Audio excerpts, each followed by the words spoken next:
Hey everyone, just want to show you my Veto Pro Pack Tech OTMC. This is my go-to bag as a DIY or a hobbyist. Just carries a bunch of basic tools that I need. Here on the other side, just a couple more tools, some screwdrivers, got a light, some room in the middle. Also in here, some storage just for some basic wrenches I'd need. By no means am I an electrician, but this is a great bag.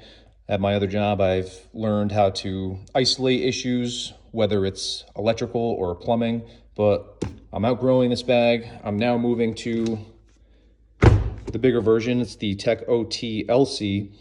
Best part about this bag is it has the V-swap in it, and I'm able to swap out that panel. I could put in a blank panel right here, and I could put larger tools, whether it's, a drill, extra batteries, what have you. Also have the room in the middle for bits and pieces and other tools. And on the other side, I have plenty of room for my hand tools and other storage. Love this bag, but I think it's time to upgrade. Just another great product from Veto Pro Pack. Nothing but the best. They are second to none.